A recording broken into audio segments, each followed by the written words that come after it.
Thanksgiving at our house always came with an agenda, though. No one ever said it out loud.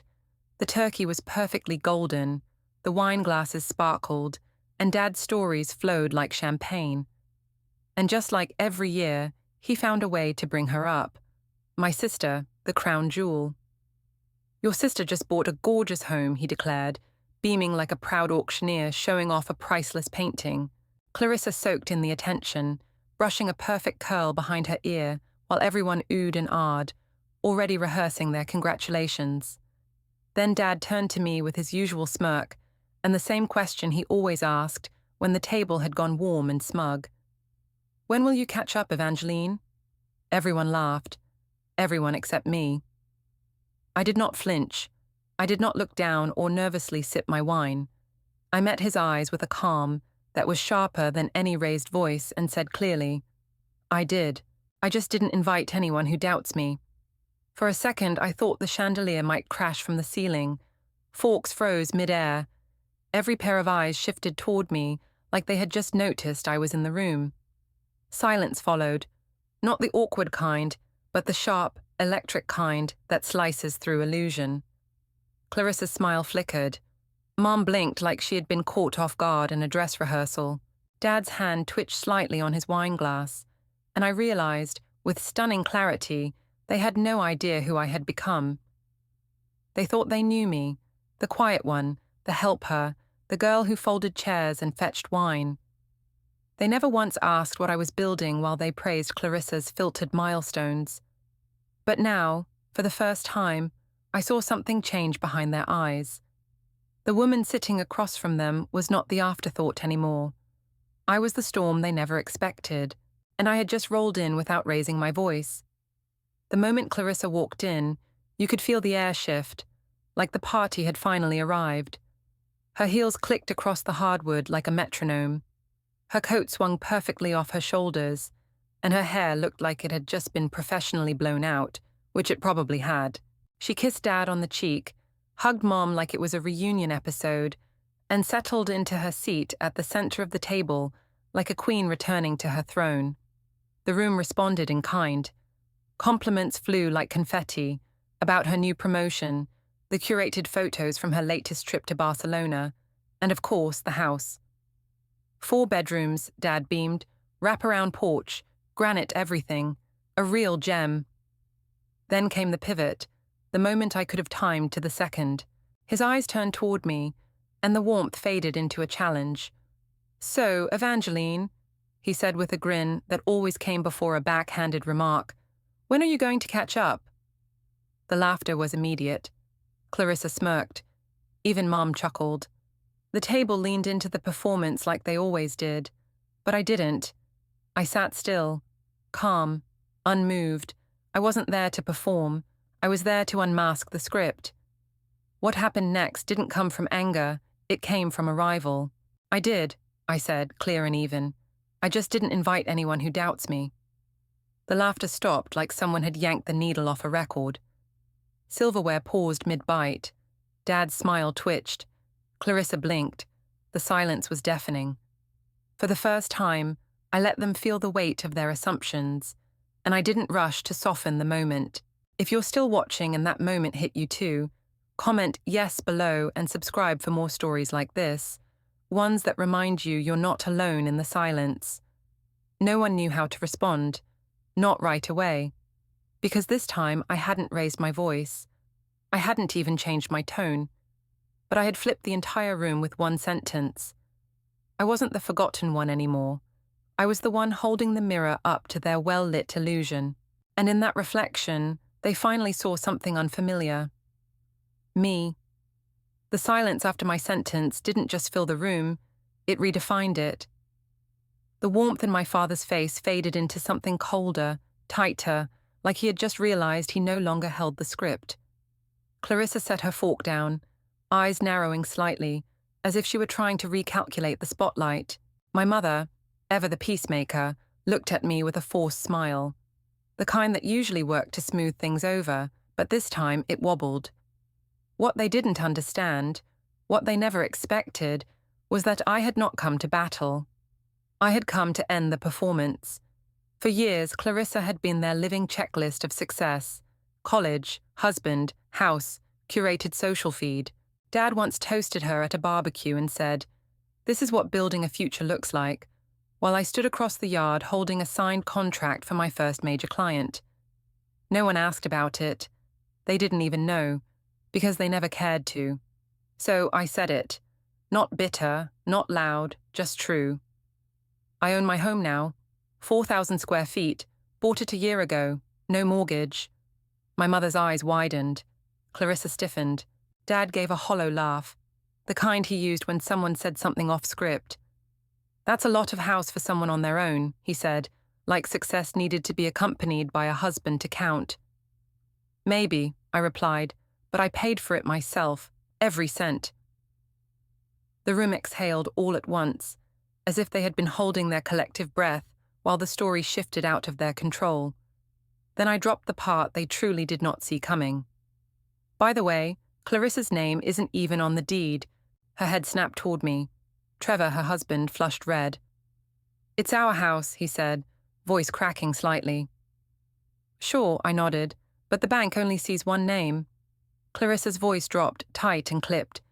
"Why would you even look that up?" I smiled, slow and certain.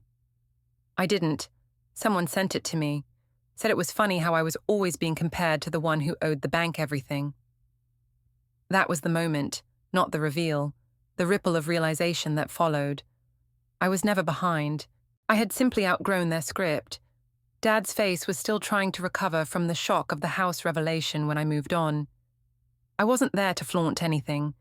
I was there to finally say the things I had swallowed for years. I looked around the table, taking in each face, each stunned expression. Then I said, "I built a business. I run my own consultancy, 6 clients on retainer, full independence. I've been doing it quietly for 3 years while you were still asking if I finished that certification." The room didn't erupt. It didn't need to. It folded inward, like something too tightly wound that had finally snapped loose. My mother blinked rapidly, processing it like a misfiled fact she couldn't reconcile with her version of me. My father shifted in his seat and muttered something about Clarissa's house being in a top-tier neighborhood, as if that could level the ground again.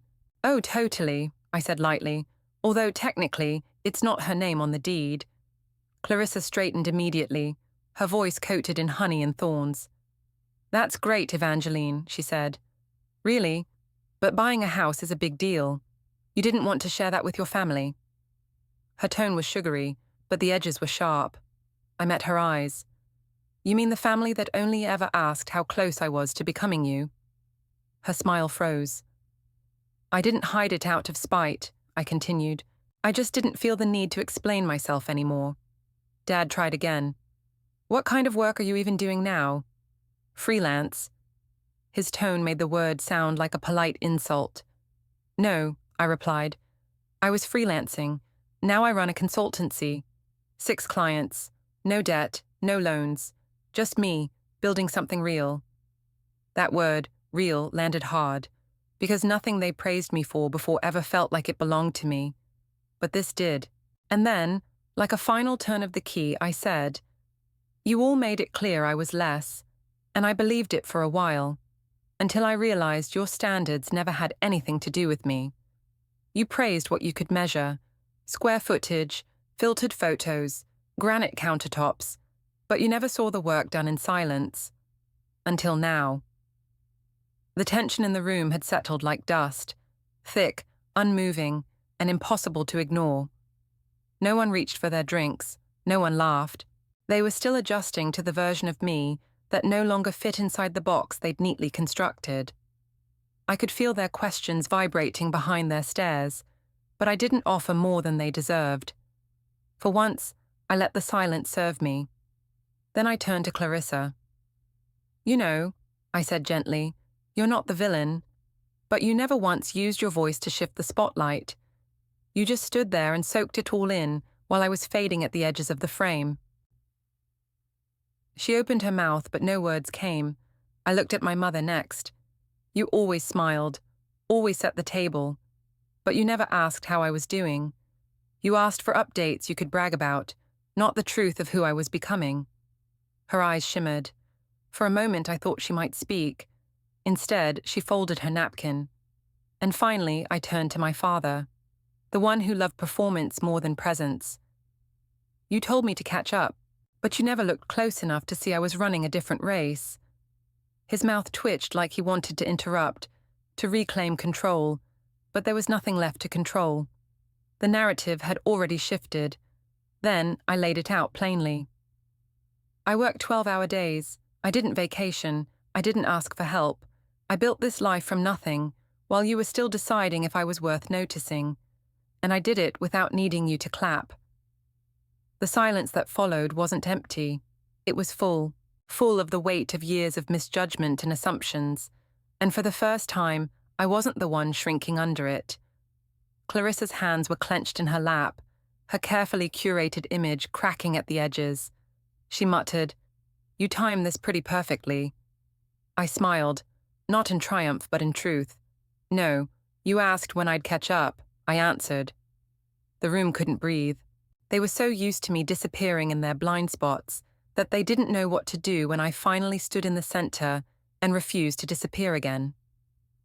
For the first time in years, no one interrupted me. No one deflected. No one laughed to ease the tension. The words I had spent a lifetime biting back had finally landed, and they did not bounce. They sank. Clarissa sat back, arms crossed, her eyes darting between me and her untouched pie. My mother's hands trembled as she quietly dabbed the corner of her eye.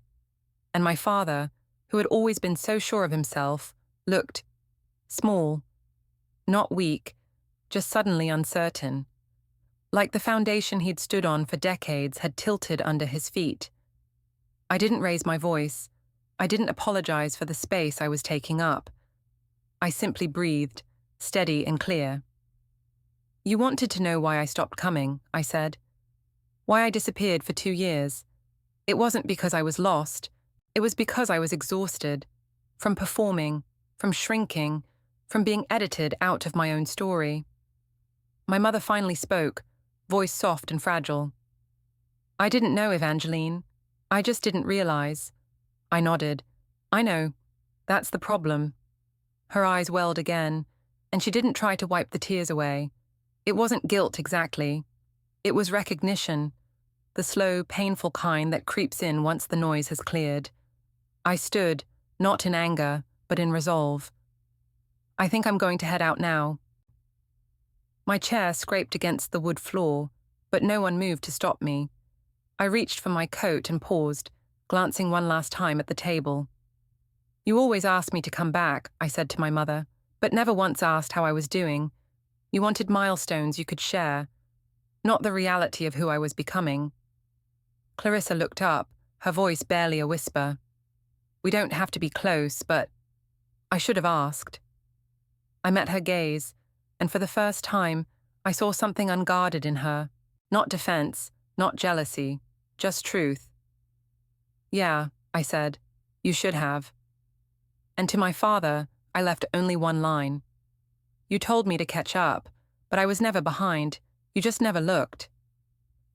The silence that followed wasn't cold, it was cleansing, the kind that follows after a storm has passed. The door clicked shut behind me, but it did not feel like an ending. It felt like the first full breath I had taken in years. Outside, the November air was crisp and sharp, curling around my skin like clarity. I did not need them to chase after me. For once, I did not need to be heard to know I had spoken. Inside that house, I had dismantled the story they had written for me, page by page, assumption by assumption, until there was nothing left but the truth. I was never the one who needed to catch up. I was never late. I was simply never invited to be seen. But that night, I stopped waiting for an invitation. In the quiet of my car, I sat still for a long moment. The silence didn't feel lonely. It felt earned. Behind me, they would return to their wine and pie and whispered shock. They would search for ways to patch the cracks, to spin my words into misunderstandings. But something had shifted. I had shifted. I was no longer chasing a seat at their table. I had built my own. and I knew exactly who was welcome. Back home, I slipped off my coat, lit a candle in the kitchen, and poured a glass of wine. The house was still, peaceful, mine. No curated holiday, no performance, just warmth, just truth. And I realized then, the most radical thing I had done wasn't confronting them, it was choosing myself, completely without apology. If this story struck a chord in you, if you've ever been the quiet one, the underestimated one, the one who bloomed without permission, comment "seen" below and subscribe for more stories that speak what others are too afraid to say. Because sometimes, the most powerful voice in the room is the one they never expected to rise.